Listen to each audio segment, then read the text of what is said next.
दोस्तों नमस्कार। नेटजैक्स की इस वीडियो सीरीज़ में आपका स्वागत है।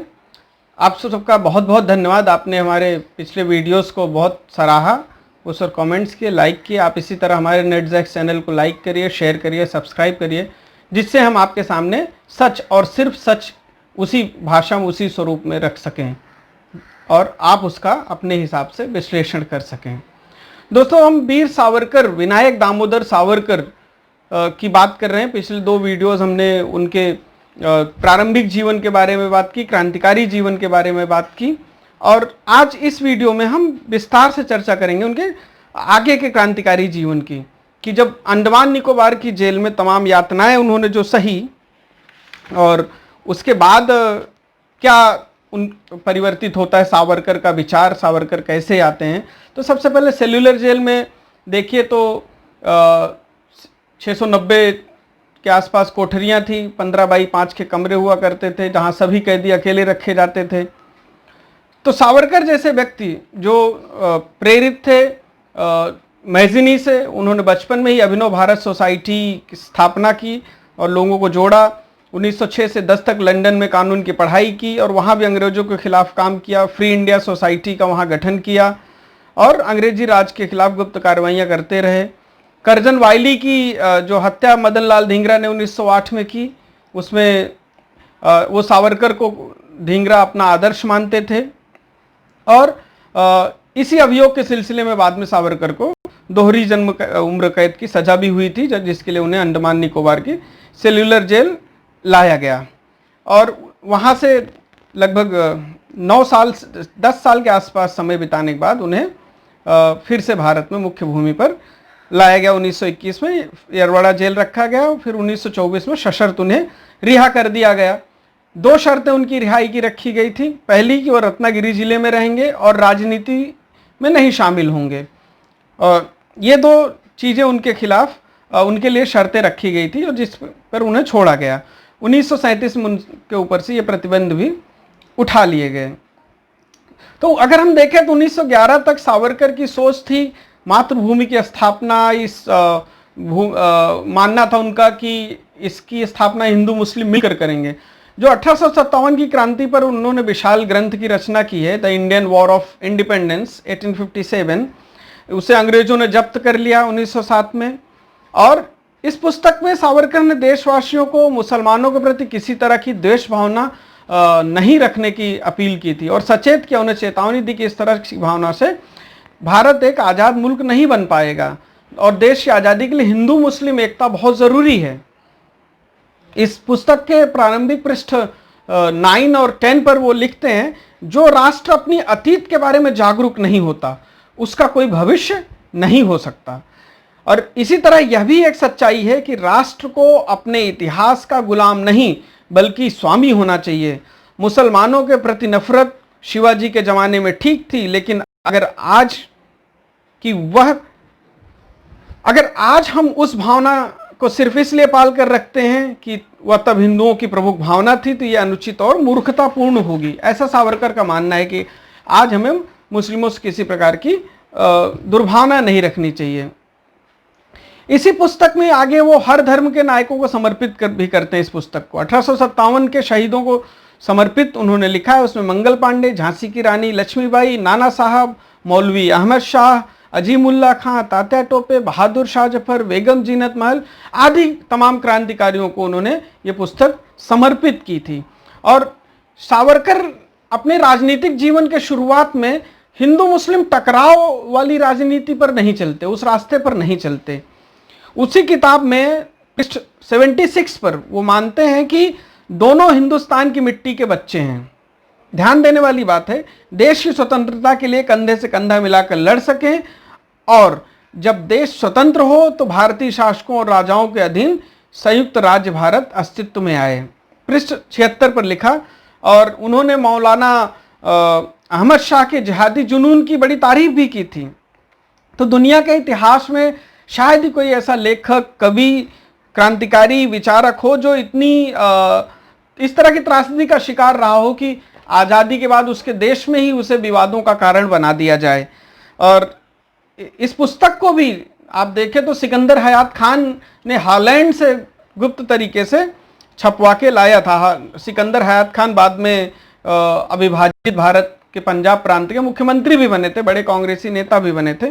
तो सावरकर को अगर समझना है तो मैंने पहले वीडियो में बताया कि एक काल उनका 1921 तक के क्रांतिकारी के रूप में आपको समझना होगा, जहां वो पूरी तरह से समर्पित हैं, जहां वो पूरी तरह से देशभक्त हैं, जहां पूरी तरह से सेकुलर हैं, जहां हिंदू मुस्लिम की कोई बात नहीं, उनके लिए भारत वो सभी के लिए मानते हैं।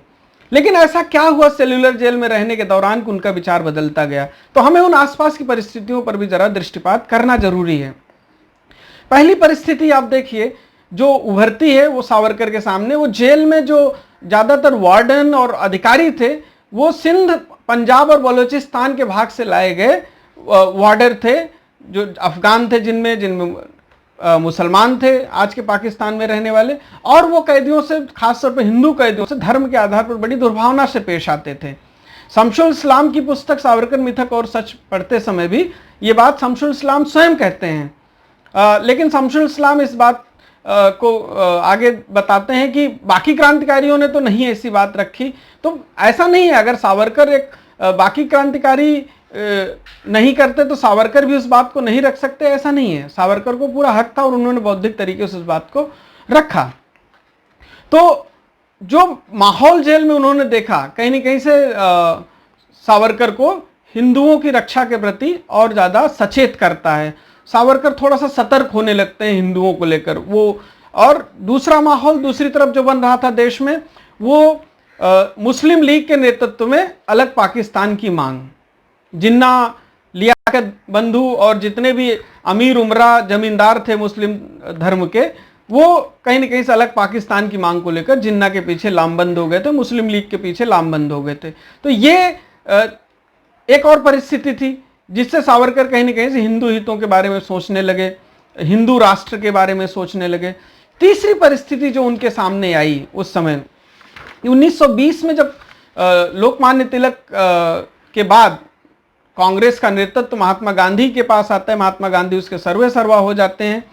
तो उस समय मौलाना आज़ाद की अपनी अल हिलाल एक पत्रिका निकलती थी, उसमें उन्होंने, मौलाना आज़ाद ने हिंदू मुस्लिम दोनों की एक समान आलोचना की, दोनों के विरुद्ध मोर्चा खोल रखा था कांग्रेस के समर्थन में, और कांग्रेस की बात वो रखते थे।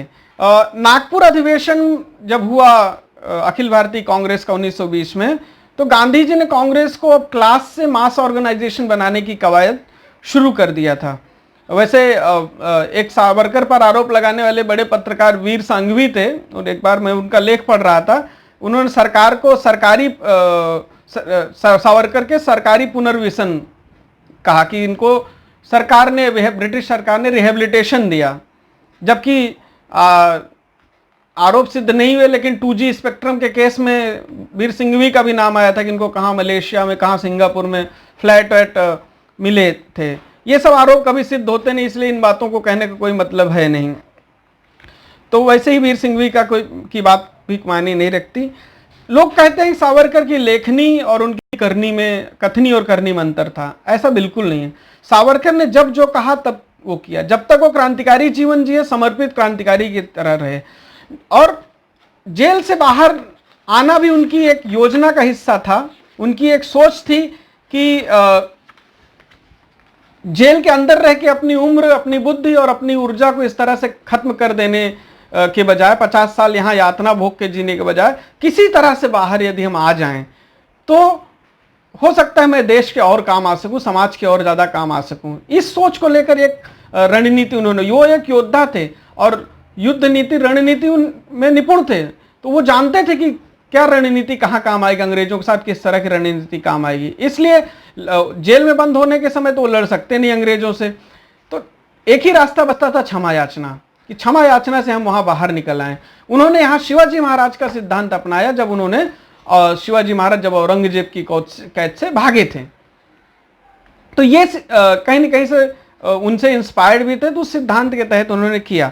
और प्रसिद्ध पत्रकार राम बहादुर राय भी यही कहते हैं कि सावरकर एक चतुर क्रांतिकारी थे, और वो मानते थे कि जितना काम बाहर रह के कर सके करना चाहिए, अंदर रह के उन्हें खत्म नहीं करना चाहिए अपना जीवन। अब तो सावरकर का जो मुस्लिम विरोध था, कहीं ना कहीं जेल में पंजाब और सिंध के पहरेदारों का मानवीयता, हिंदू मुस्लिम जो मुस्लिम लीग नफरत का कार्ड चल रही थी हिंदुओं के खिलाफ, जो एजेंडा मुस्लिम लीग चला रही थी, उसकी वजह से। और 1937 में अगर हम देखें तो स्वामी श्रद्धानंद की एक मुस्लिम हत्या कर देता है। स्वामी श्रद्धानंद जो सेकुलरिज्म के पैरोकार थे, उन्होंने मस्जिद में जाके गायत्री मंत्र पढ़ा था और उससे क्रोधित होकर उनकी सरेआम हत्या कर दी थी एक पागल मुस्लिम युवक ने। तो इन घटनाओं ने सावरकर को कहीं ना कहीं से इस बात को सोचने के लिए मजबूर किया होगा कि हिंदू हितों की उन्हें बात करनी होगी, हिंदू हितों की बात करनी चाहिए, और सावरकर ने किया। तो सावरकर ने निकलने के बाद रत्नागिरी जेल में ही रहते हुए 1923 में हिंदुत्व शीर्षक से एक पुस्तक लिखी थी। ये पुस्तक थी, इसकी मूल प्रति मैंने पढ़ी है, और इस पुस्तक में सावरकर ने पूरा हिंदू समाज, हिंदू इतिहास, हिंदू शब्द की उत्पत्ति और इस पूरी भूमि के रहने वाले निवासियों को हिंदू कहा, ना कि किसी एक कौम को। तो सावरकर का विजन एक बहुत बड़ा विजन था। इस पुस्तक को भी छदम नाम से एक मराठा नाम से प्रकाशित करना पड़ा उन्हें, क्योंकि उस समय आज़ादी नहीं थी उन्हें लिखने की। तो अब देखिए, सावरकर जब अपने भाई बाबा राव सावरकर के साथ जेल में काले पानी की सजा भुगतते हैं, 4 जुलाई 1911 को जाते हैं और 2 मई 1921 तक वहां रखते हैं। इस दौरान कई और कैदियों को उन्होंने जेल के कैदियों से मुलाकात की, उनसे भारत की आज़ादी पर चर्चा की। इस बात को आप त्रैलोक्यनाथ चक्रवर्ती और बारिंद्र घोष की आत्मकथाओं में, जो स्वयं रह चुके हैं, देख सकते हैं। और कई क्रांति तो अब सावरकर को हम देखते हैं कि 1913 में जब सावरकर ने दया याचिका दी, उस समय सावरकर का स्टेटस क्या था? तो सावरकर उस समय भारत और यूरोप में लगभग सबसे बड़े क्रांतिकारी के रूप में प्रसिद्ध हो चुके थे।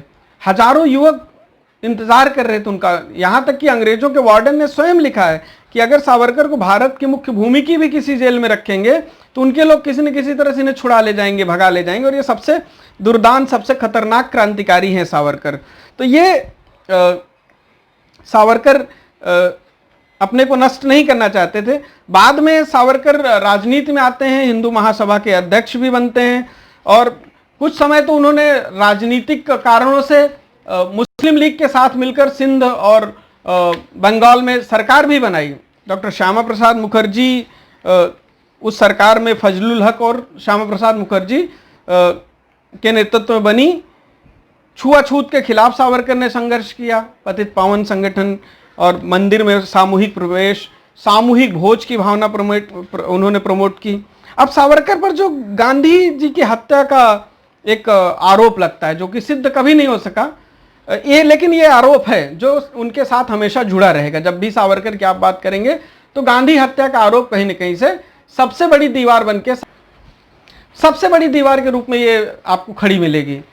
इसके कुछ कारण हैं।